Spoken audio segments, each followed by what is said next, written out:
You're a stain we can't scrub off our name. That's what my mother said the night they erased me. Her voice still echoes. Soft, sharp, practiced cruelty in silk. Now, years later, I walk into the courtroom where they sit in judgment again. My mother laughs under her breath. Quiet, controlled, like she's already won. My father looks down, ashamed to call me his daughter. Marble floors hum beneath my heels. Each step steady, deliberate, defiant. The air tastes like cold paper and revenge. I meet their eyes, and for the first time they look uncertain. I'm Anastasia Crowell, the daughter they buried in silence. They said I was too gentle to lead, but today I'm here to prove them wrong. Before the gavel, there was a dinner. I learned to love numbers before I loved myself. Balance sheets made sense when people didn't. At Crowell Estates, I was the invisible engine. I showed up early. I stayed late. I never asked praise. When my father's health slipped, I carried his empire quietly. The year the market convulsed, I emptied my savings. $400,000, wired to payroll without ceremony. I told myself this was family. This was duty. The lights stayed on. Paychecks cleared. 3 months later, Human Resources asked for my badge. Manipulation of financial records. The letter read, without blinking. They fired the person who saved them from drowning. At dinner that night, the chandelier trembled like a secret. My mother cut her steak and didn't meet my eyes. "You were born to care, not to command," she said. I tasted metal and swallowed it whole. I laughed instead of crying, because crying would prove them right. Elliot toasted to stability, the air reclaiming his rightful stage. I took my coat and the file I wouldn't surrender. Numbers don't lie. People do. I would learn the difference. After that night, my phone stopped ringing. Birthdays passed in polite silence. I ate alone in a kitchen that smelled like lemons. Loneliness is louder when you have no one to call. I traced spreadsheets at midnight, chasing patterns through the dark. Not to forgive them, to understand how betrayal breeds.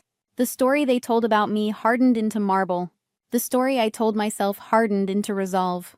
If you've been cut out by your own blood, I see you. I learned patience the hard way, silence with receipts. Some debts collect interest, betrayal does too. 5 years later, a brown parcel found my door. A brown parcel waited on my doormat. Brown paper, no return address, a cracked wax seal. Inside, an envelope marked, "For her eyes only." G. Crowell. My grandfather's handwriting, steady even when age betrayed him. I had prepared for rage, not grace. I unfolded the pages slowly, like tending a wound. A will in his voice, plain as winter light. Every asset, property, and share left to me. Not Elliot. Me, the girl they dressed in silence. Patience is power. I scanned each page. I photographed the seals and margins. Evidence loves order. My phone rang, loud against the old apartment hush. "Is this Anastasia Crowell?" A gravel voice, careful but kind.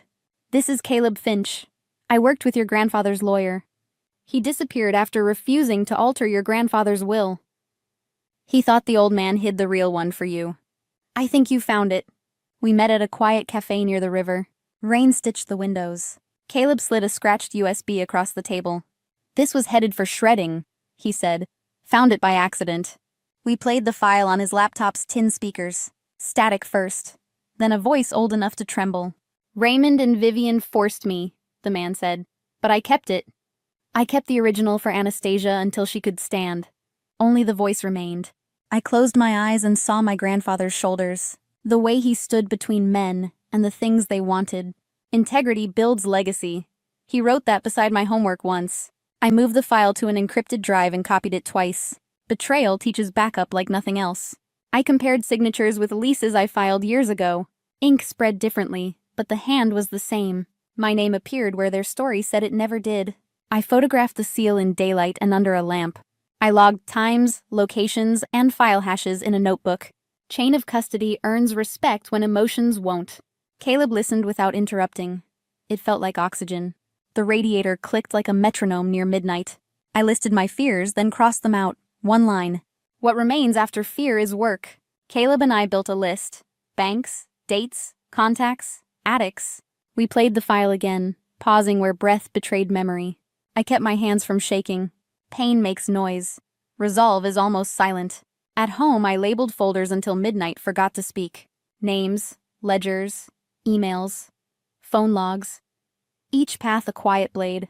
I wasn't chasing revenge. I was restoring the ledger to zero. If you've rebuilt alone, you're not alone here.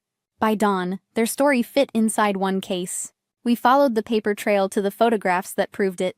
The nursing home smelled like rain caught in old wood. Mrs. Henley waited in a shawl, eyes sharp despite the tremor.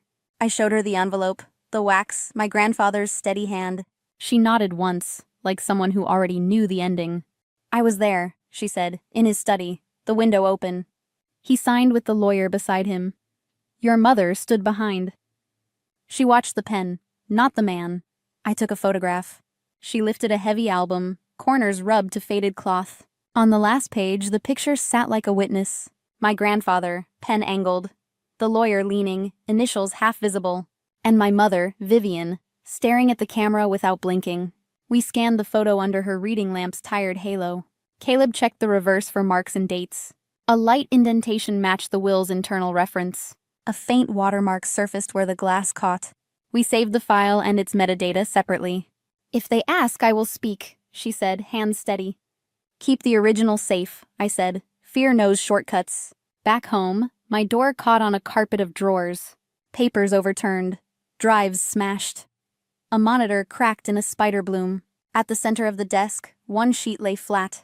Legacy isn't given. It's built. Handwriting unfamiliar and urgent. I photographed the note and the fluorescent hum across it. Caleb arrived with gloves and a clean external drive. We bagged fragments, numbered pieces, kept receipts of our own. Someone wants you frightened, not thorough, he said, voice low. So we will be both, I said, and kept labeling. A banker's box from the 90s waited in my closet. Inside, bank statements with my name beside my grandfather's. We searched public indices and the bank's portal. The account existed everywhere except the bank's active record. My name was gone. The joint flag erased like a smudge. Power did that, Caleb said. I compared signatures across leases, transfers, a 1997 letter. The fake will's flourish matched the old letter too perfectly. Not forged by hand, lifted. Recycled honesty dressed as ink. I printed overlays. The downstrokes clicked into each other. Caleb didn't smile. That's prosecution deliberate.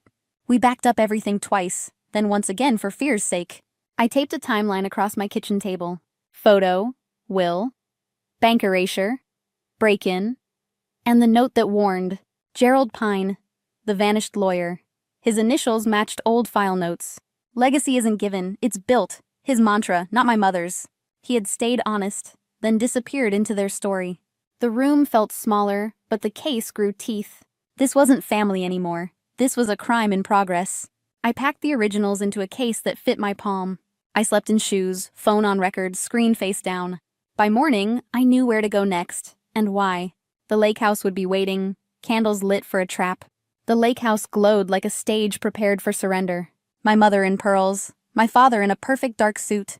Elliot lounged with wine. Confidence poured into a borrowed smile. A waiver of inheritance waited at the center, bright as bait.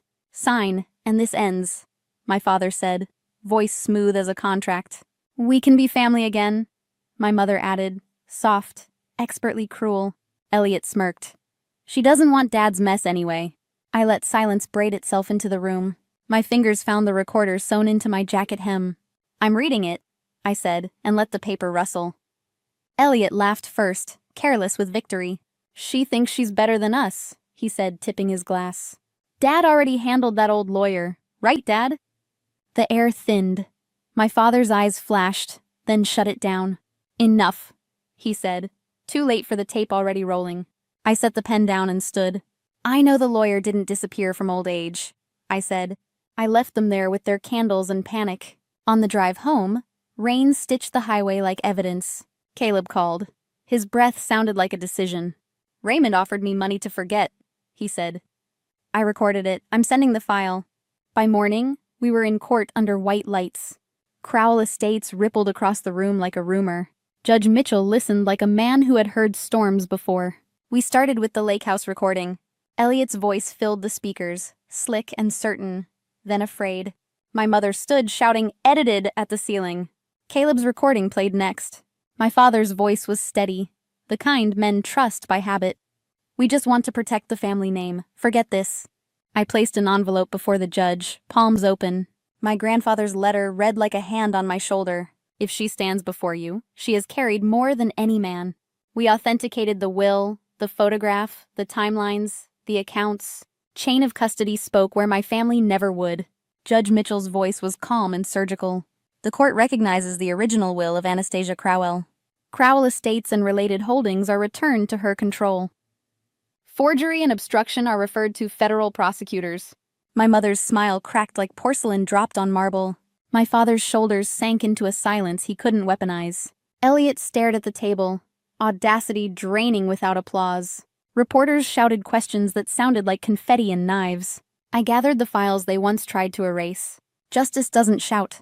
It moves. Outside, cameras flowered, but the air felt clean. I walked forward, hearing only the city's low hum. Tomorrow would belong to paperwork and recovery, not celebration. Tonight, I would drive to the lake and breathe. Then I would decide what peace meant, and how to live there. The lake received me like a door finally unlocked. Night pressed soft against the water. My breath came back measured. I kept the originals sealed. I burned the photocopy on the dock. Flame curled the paper's corners. Then let the ash drift clean. I wasn't celebrating. I was choosing how to live. Justice had moved. Now peace had to learn my name. Days became forms, audits, careful phone calls. Silence felt different now. I visited my grandfather's stone with white orchids. Integrity builds legacy. I traced the letters with my thumb and promised to protect the living. A year later, the foundation opened its thin blue doors. Crowell Foundation for Integrity and Governance.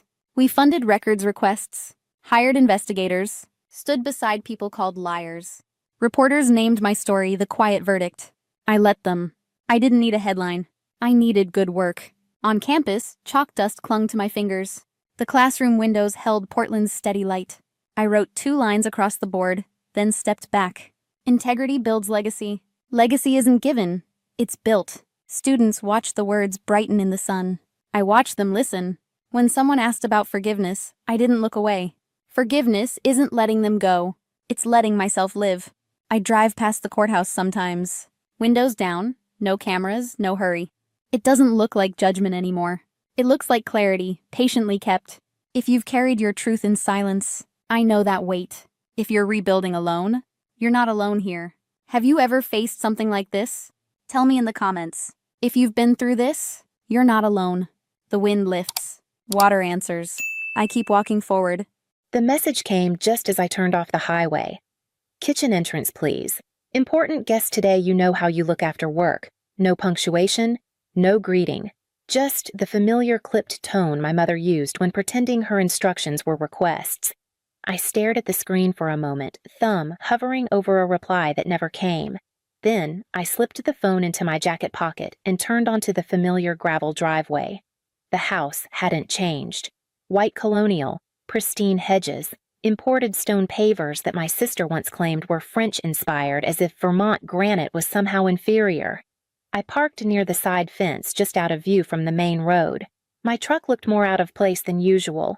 The gray paint was scratched from a week's worth of hauling drywall, and one headlight was still foggy from a run-in with a utility pole last month. But it ran clean, and it worked hard like me. In the passenger seat, the bottle of wine rested carefully inside a cloth bag. A 1992 Bordeaux. Cost more than most families' Thanksgiving dinner. I'd bought it last month not out of sentiment but intention. They wouldn't see me, but I'd know. I walked past the front of the house. Through the large bay windows, I saw my sister Tessa floating through the living room in one of her soft cream sweater dresses, gesturing elegantly with a champagne flute as guests leaned in. Darren, her husband, laughed at something I couldn't hear, teeth-perfect eyes scanning for an audience. The chandelier above them bathed the room in golden light.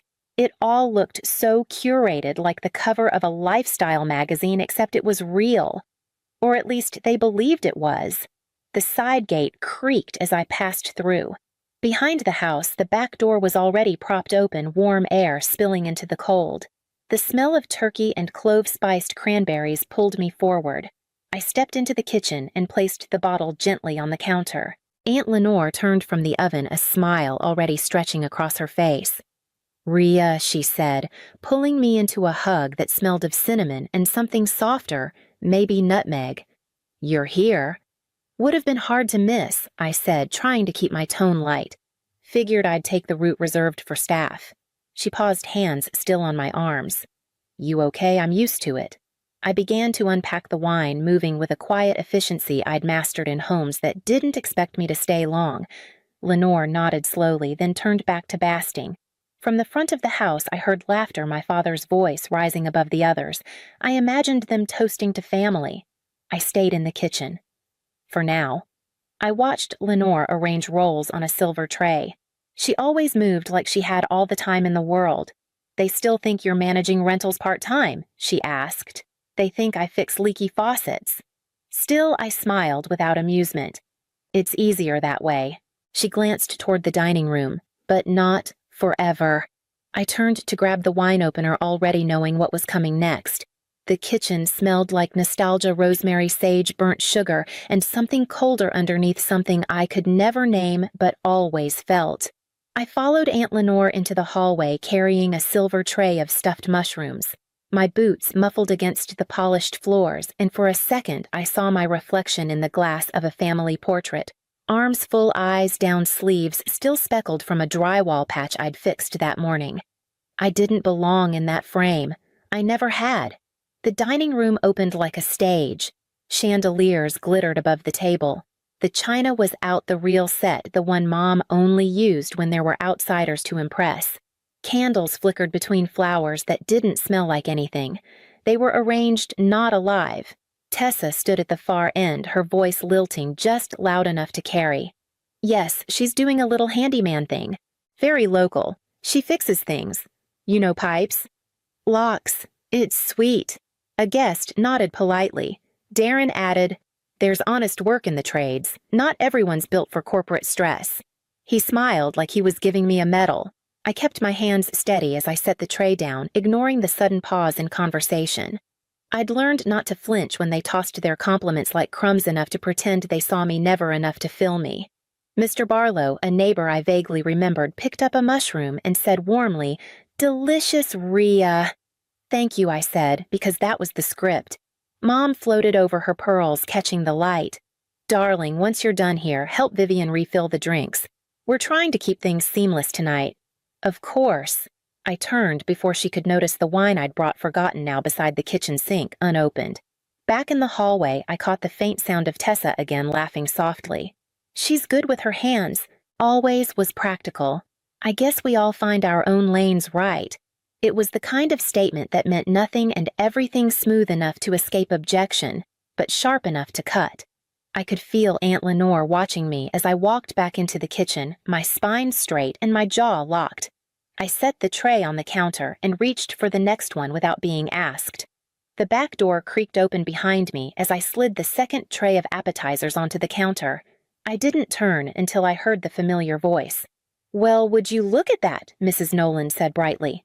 Didn't recognize you out of your office clothes, boss. I froze. Aunt Lenore's spoon hovered midair.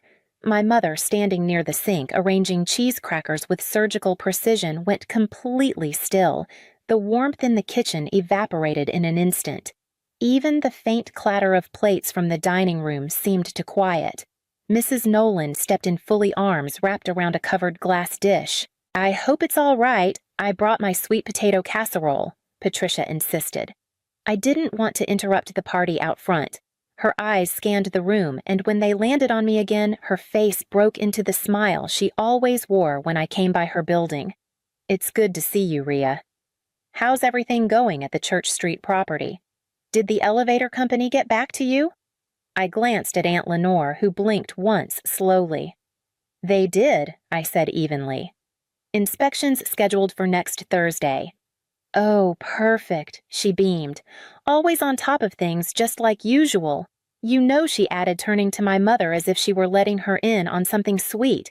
Your daughter is the best property manager I've ever had. 3 years now, buildings never looked better, and so fair with rent, not like some of these corporate types. My mother's smile held, but just barely. Her eyes flicked from me to Mrs. Nolan, then back again. You... Rent from Rhea, I do, Mrs. Nolan said proudly. She owns my building, and quite a few others, I hear. Reeves' property right. Aunt Lenore set her spoon down quietly and took a step back. I didn't say anything. There was nothing left to hide, not anymore. Mrs. Nolan had just dropped the match into a room full of gas, and she didn't even realize it.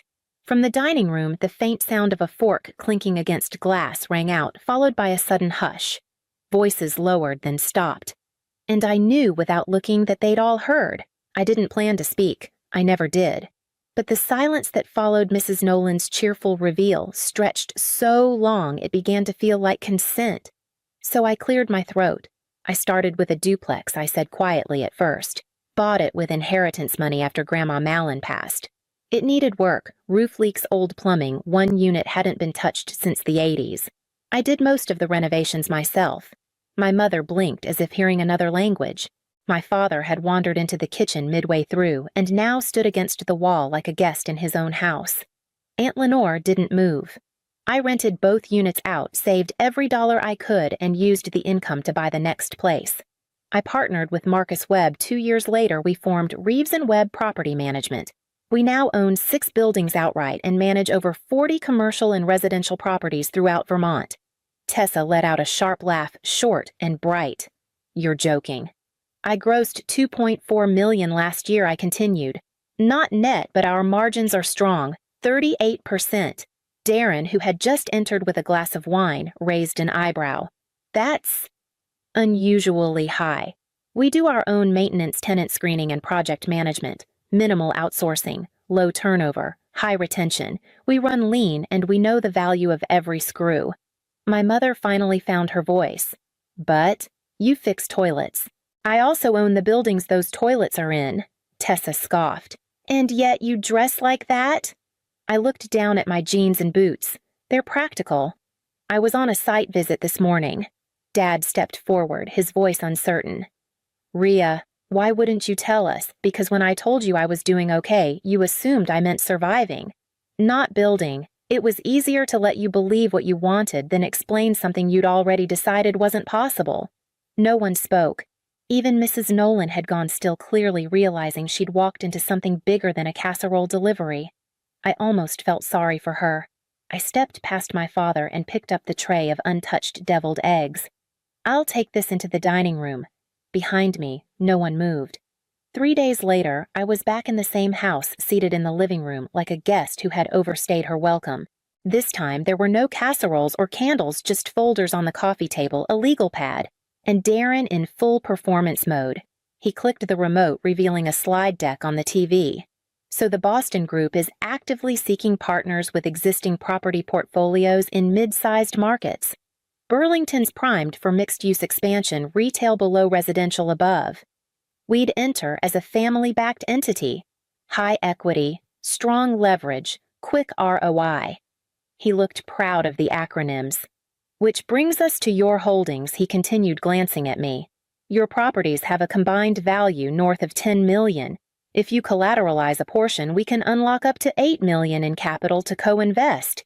You and Marcus would stay on as operators, of course. But we'd have structure. Support, Tessa added. We can finally do something together. I looked at the lineup, Dad sitting stiffly in his leather chair, Mom twisting the ring on her finger, Tessa practically glowing. Darren stood beside the screen like he was closing a client, and Aunt Lenore sunk low in the corner armchair, eyes quietly pleading with me not to speak too soon. I leaned back. You want me to use my buildings as collateral for a deal with people I've never met in a city I haven't vetted based on projections from your slides? Darren smiled, patronizing. They're not just projections. I've run the comps. With your portfolio, you'll triple your net worth in 2 years. And who's providing the other half of this capital? Dad cleared his throat. That's the beauty of it. Everyone contributes what they can. The rest is from the Boston Group. We all share in the growth. I looked at Mom. She didn't meet my eyes. I looked at Tessa, who was already imagining a penthouse in Back Bay.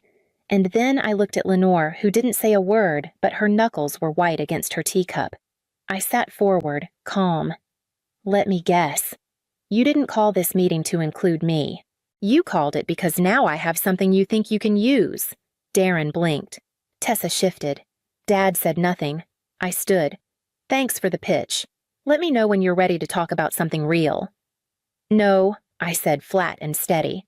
The room didn't move at first. It was like they hadn't expected me to speak at all, as if my refusal should have come with an apology, or at least a softened version of itself. But I gave them neither. Dad cleared his throat. We're just trying to help. I looked at him. You weren't helping when you told me to use the back door. The silence that followed wasn't confusion, it was offense. Tessa's face tightened.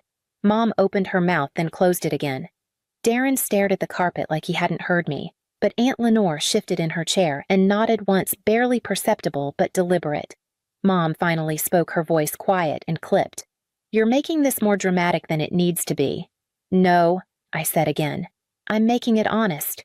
You don't want to be part of what I built. You want to benefit from it without ever having seen the work that went into it. Tessa stood abruptly. That's unfair, is it?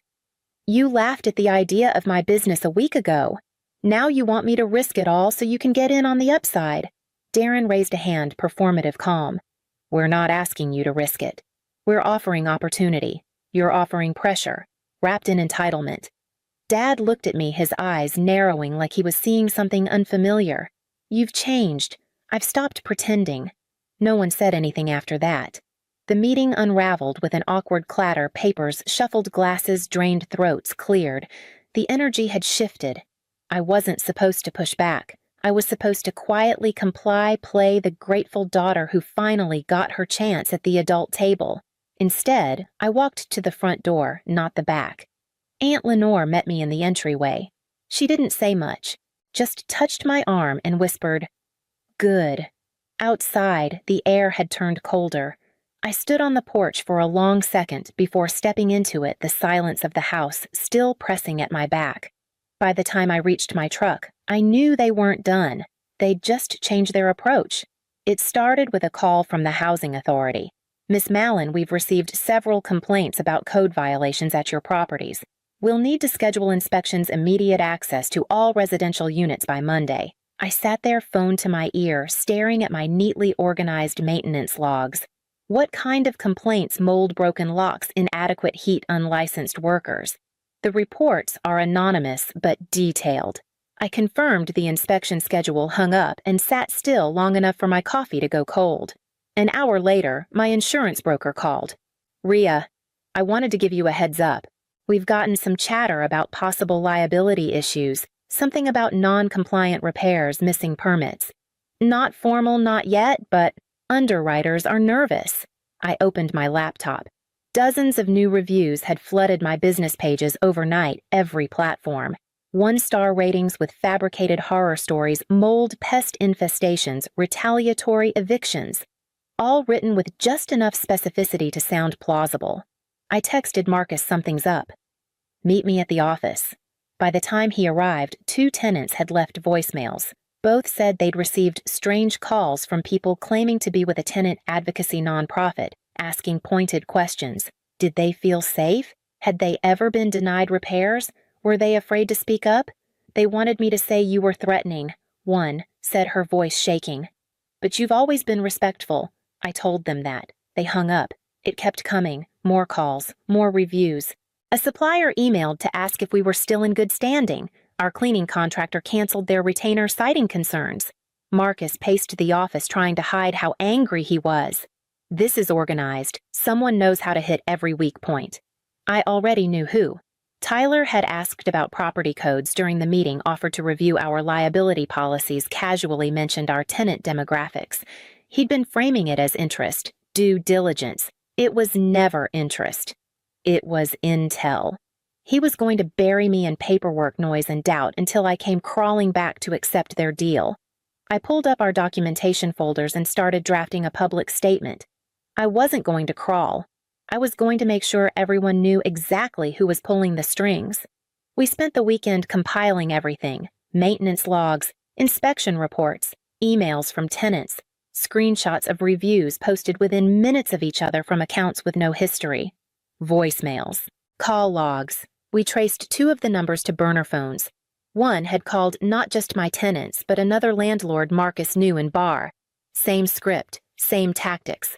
I drafted a letter, not just a defense and exposure. I named the pattern. I described the harassment. I included facts, dates, metrics. And then I wrote the part they'd hate the most, the truth about how I'd built my business without family money, without shortcuts, and without ever needing to exploit anyone. Marcus read the draft twice. "You're sure about this?" They thought I'd fold quietly. That's not going to happen. He hesitated, fingers hovering above the mouse. This could get ugly. It already is, I said. Let them see what ugly looks like when it's exposed to daylight. He clicked send. The file uploaded. The full-page ad was scheduled for Wednesday's Burlington Business Journal. I didn't feel relief. Not yet. But I did feel something sharper control. They wanted me to panic, to beg, to shrink. Instead, I just printed the first chapter of the story they didn't want anyone else to read. By noon, my phone was buzzing nonstop. A reporter from the Burlington Free Press wanted comment. A tenant from Church Street called to say thank you. A local business owner I didn't know left a voicemail. "I've been through the same thing. You just gave the rest of us a spine." Tyler's name trended on local forums for all the wrong reasons. One of his clients issued a statement withdrawing from their partnership. By the end of the day, his firm had suspended him pending an internal review. The housing authority called to say all inspections were clear, no violations substantiated. I already knew they wouldn't find any. The silence from my family didn't last long. My father called around 5. No hello, just, "This is humiliating." I let the pause hang before answering. "You only cared once I had something you could use." That's not. I hung up before he could finish. There was no guilt this time. No weight pressing between my shoulders, no imagined obligation to smooth things over. Just stillness, and under it, a quiet certainty I hadn't felt in years. They'd tried to make me invisible. I'd made myself undeniable, and I wasn't done yet. The wind coming off the lake was brisk, but I liked the sting of it. It reminded me I was still here, solid, steady, standing on ground I owned. The new development site stretched behind me, flagged for surveyors, and ready for a future that no one else got to dictate. 6 months ago, they tried to erase me. Now, I was negotiating a 10-year lease with one of the fastest-growing wellness brands in the state. The same tenants who once felt nervous about speaking up now sent holiday cards and forwarded referrals. My inbox was full, not of complaints, but of thank yous. My phone buzzed. A message from Aunt Lenore, "Proud of you." "Dinner soon," I typed back before I could overthink it. My treat. "Downtown this time." "Down." She replied with a heart, and I let the smile stay. The family I was born into had never seen me. But the community I chose, the tenants who trusted me, the partners who built beside me, they saw everything. Not because I made noise, but because I kept showing up even when the door was slammed shut. This wasn't the story my family wrote for me. It was the one I rewrote blueprint by blueprint, brick by brick. And in this version, I wasn't invited in. I built the house myself. I turned 68 the same winter my husband died. It was lung cancer. Quick. Quiet. He faded like the first snow, slow enough to watch, fast enough to feel like I missed something. His name was Charles. He wasn't a loud man, but when he made a promise, he kept it. And before he passed, he made me promise something too. "Don't live alone, Ellie. Let Mark take care of you. You gave him everything. He should give a little back. Mark is our eldest. He's 43, a bit stiff in the way men get when they think emotions are weakness. But deep down, I thought he was kind. Thought. After the funeral, I packed 2 suitcases and called him. He didn't sound ready. Yeah. Right. You're coming. Tomorrow. Right?" I said yes. He didn't say anything else. I didn't expect much. Just a place to rest my head. A quiet room, maybe. After all, the house I was returning to wasn't just any house. It was our house. The one Charles and I bought when Mark was little. The one we gave to Mark and his wife Stacy when their 3rd baby came and his business was on the verge of collapsing. We'd moved into a tiny 1-bedroom apartment just down the road. Charles said, "We'll always have a place in their lives, even if it's not under the same roof." But after that, they never invited us over. We met at restaurants, at parks. I hadn't stepped inside that house in years. So when Mark opened the door that winter morning, I saw it again for the first time, not as a mother offering shelter, but as a guest waiting for permission to enter. Was today the moving day? He asked, scratching his head. Behind him, the entryway was stacked with shoes and unopened boxes. The air had a strange sourness to it. I hesitated on the doormat. No one offered to help with my bags. Mark didn't carry my bags. He just stepped aside and let me in. The house smelled tired. Not dirty exactly, but lived in past the point of care. There were old takeout containers near the stair rail, a pile of mismatched socks beside the couch, and wrappers, so many wrappers wedged into the corners like they were part of the decor. Then I saw her, Stacy, my daughter-in-law. She was half reclined on the sofa, one leg tucked under her, scrolling on her phone. Blonde highlights, neat nails, not a hair out of place. She looked up just long enough to say, "We don't have an extra bed. Just clear out the space near the laundry," then turned back to her screen. "I'm wiped. Long day at the salon." That was it. No hello, no welcome. No hug for the woman who once signed over a house so her grandchildren wouldn't grow up in a cramped rental. Not even eye contact. Mark pointed vaguely toward the back of the house. "You can take the room on the first floor. Upstairs is full." I nodded. Said thank you, though I'm not sure anyone heard it. The room they gave me had a twin mattress leaning against the wall and plastic bins stacked to the ceiling. I spent the first hour just making floor space. One of the bins cracked open when I moved it, spilling out old Halloween decorations and a broken hairdryer. I didn't complain. I was tired too. Not from the drive, but from the ache in my chest I couldn't quite place. It wasn't homesickness. I hadn't had a home in years. It was something else. Something colder. Later that evening, I overheard Stacy telling Mark in the kitchen, "She better not start acting like she runs the place," and him replying, "Relax. She's just here 'cause Dad made me promise." I sat on the edge of the mattress and looked at my bags, still zipped. That night, I slept in the same house I once gave away, surrounded by storage bins and silence. I woke early the next morning. The floor was cold. My hip ached. I found a folded bath towel and laid it under the sheet for padding. It wasn't much, but it was something. No one else was up. The kitchen light was off, but I stepped in anyway, hoping to make coffee. The sink was full plates with hardened cheese mugs with lipstick stains, spoons stuck in cereal bowls turned to concrete. I rinsed a cup, made myself instant coffee with powdered creamer I found in the back of the cabinet. I didn't mind. I'd cleaned up after people my whole life. It was muscle memory. That afternoon, Stacy came home early. She breezed through the kitchen heels, clicking her salon apron still on. She glanced at the now cleared counter and said flatly, "Did you move the stuff from the hallway?" I nodded. "Just to make room. I didn't throw anything out." "Well, don't. We need everything in this house." Then she disappeared upstairs. I thought of the box I'd pushed aside that morning, old shoes with holes in the soles, tangled extension cords, a broken humidifier. Everything, really. But I didn't argue. That night, Stacy asked, "Aren't you going to help with dinner?" I blinked. "Of course. What would you like me to do?" She pointed at the sink. "Dishes. I'm making meat dinner that night. Was just meat. No vegetables, no sides, just browned ground beef in a big pan set on the table with a few slices of white bread." The kids grabbed fistfuls like it was candy. No one asked if I'd eaten. No one passed me a plate. I did the dishes after quietly, carefully trying not to scrape too loud. The sponge was worn thin. I used the back of a spoon to scrub the hardened spots. The next morning I started cleaning again. Not because anyone told me to, but because I couldn't sit still in that kind of mess. I opened windows, aired out the rooms. I lined up items in neat rows, things I didn't dare toss, though any rational person would have called them trash. Old mail, empty bottles of lotion, broken toys. When Stacy got home from the salon, she barely looked up. "It's fine. Just throw it all away," she said. But later that night, I overheard her whisper to Mark in the hallway, "She's doing all this to make me look bad."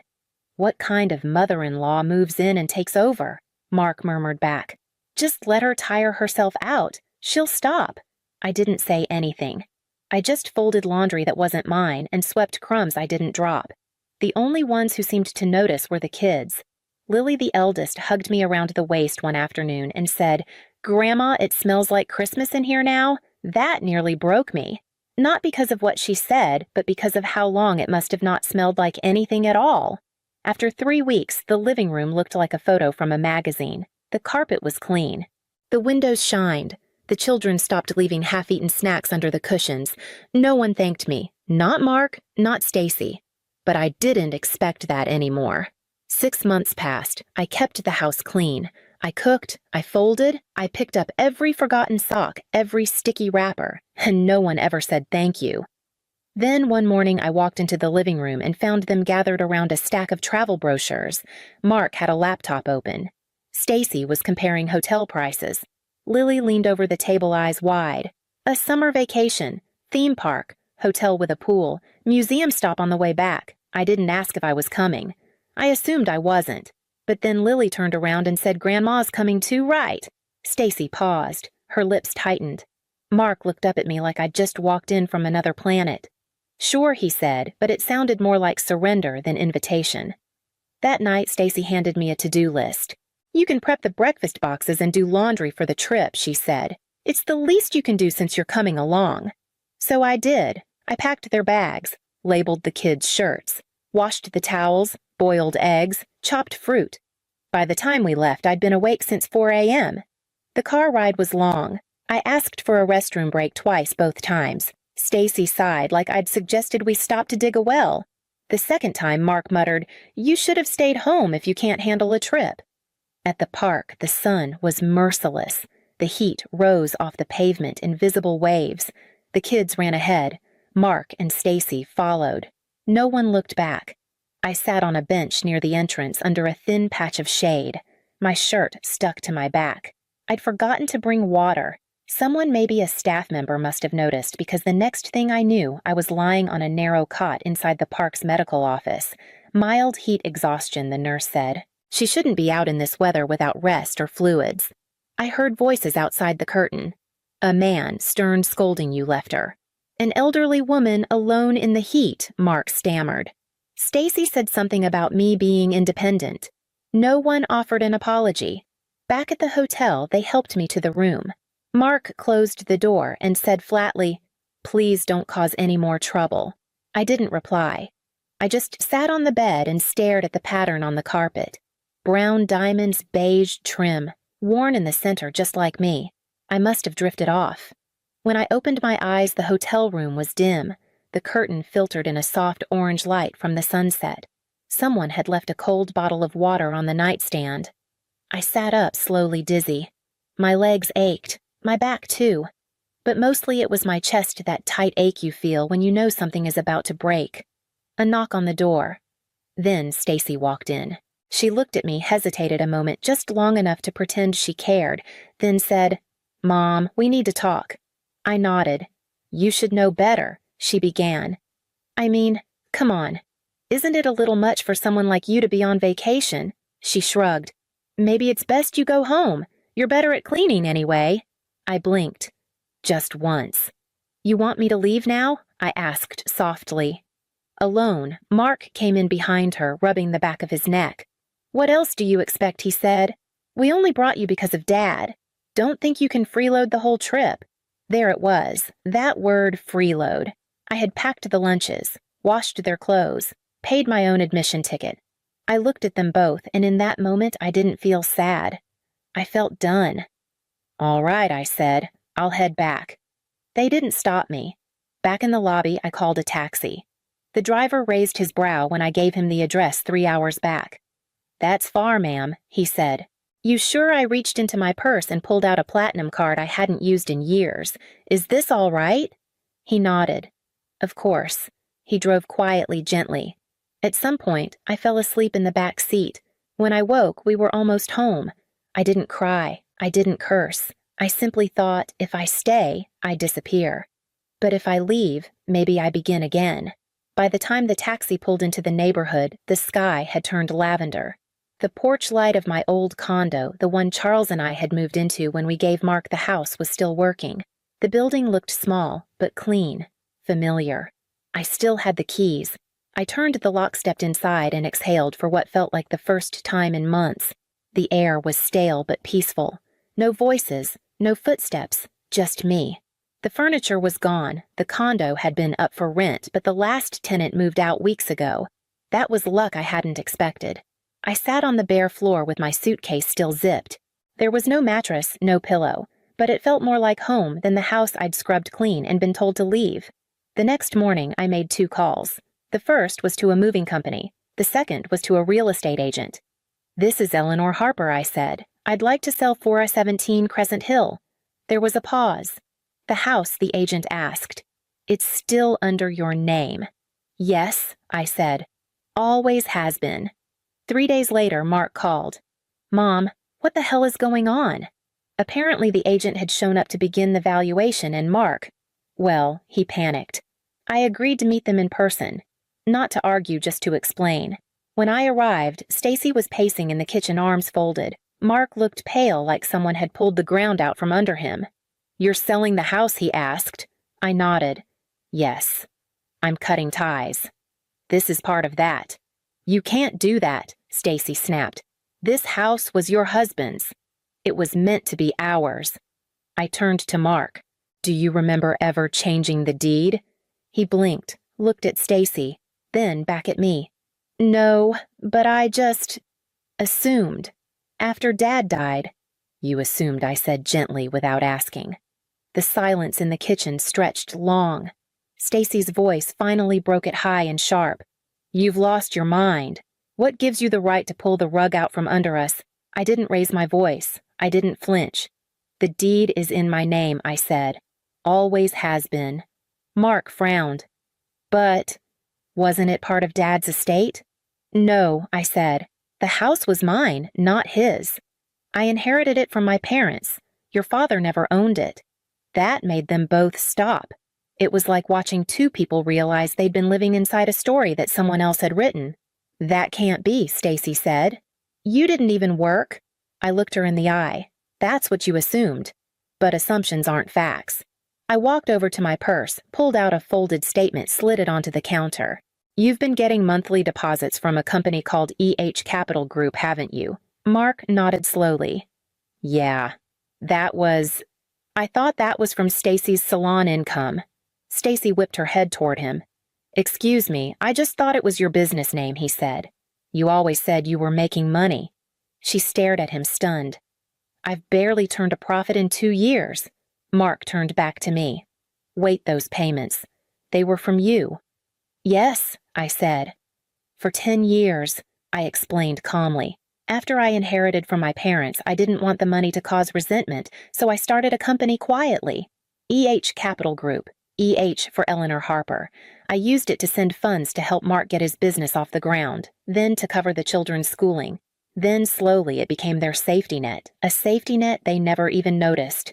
"I never stopped helping you," I said, "even when you stopped seeing me." Stacy sat down hard, like the weight of it had hit all at once.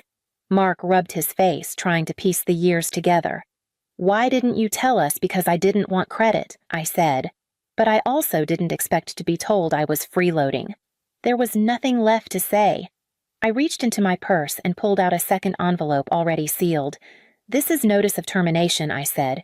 "No more monthly transfers. Effective immediately." Mark stared at it like it was a bomb. "You can't do that. My business was never profitable," I said. "You just didn't know because I kept it afloat." Stacy didn't speak. She was still staring at her hands, her fingers curled tight like they were holding something invisible together. "What about the kids?" she whispered. "You'd leave them?" I shook my head. "I'd never leave them. But I won't keep enabling the 2 of you to fail louder each year and call it growth." Mark stood up, desperate now. "You can't just walk out of our lives like this." I looked at him, my son grown, but somehow smaller than I remembered. "You walked out of mine a long time ago. I just didn't see it then. I left the house that day with nothing but my bag." Behind me, their voices rose, blaming each other, fighting over whose fault it was. It didn't matter. I wasn't staying to listen. 2 weeks later, I got word Mark's business folded. The bank pulled out. Loans dried up. Stacy filed for divorce. Neither of them wanted custody. The children were placed with me. I didn't cry when they arrived, just hugged them, made hot cocoa, and asked if they wanted to help make soup. They nodded. No questions. Lily peeled the carrots. The middle one swept the floor. The youngest arranged the forks. No one raised their voice. No one asked for anything more than what they were given. We sat down to dinner, and for the first time in a long while, the room felt warm. The condo isn't big, but it's enough. 2 bedrooms, a kitchen with a window over the sink, and just enough sunlight in the morning to make you think about coffee before you smell it. The kids have chores now, real ones. Lily packs her own lunch. Ben makes his bed without being told. And little Miles, he sweeps every corner. We don't run a tight ship, just a quiet one. They're not afraid of breaking rules, but they've learned how to care for something. And more importantly, someone. They bring me tea when I'm tired. They ask before taking the last cookie. They say good night every night like it's a gift, not a habit. I haven't raised perfect children, but maybe I still have time to raise good people. The deed to the old house was signed over last month, gone now. Just a line in a folder I don't open anymore. Sometimes I still hear Stacy's voice in my memory. Someone like you should be cleaning. She was right. I am good at cleaning. I cleaned the dust. I cleaned the mold. I cleaned the noise, the blame, the guilt. I cleaned the version of myself they couldn't see past. Last night, Lily asked me what makes a place feel like home. I didn't answer right away. I just wiped down the table, folded the dish towel, and said, "A clean place isn't about spotless floors, Lily. It's about knowing who belongs." She nodded, didn't ask more, and neither did I. If you've ever lived in a place where you weren't seen, if you've ever given more than they thought you had, if you've ever been told to go, then you know. You don't need to say anything.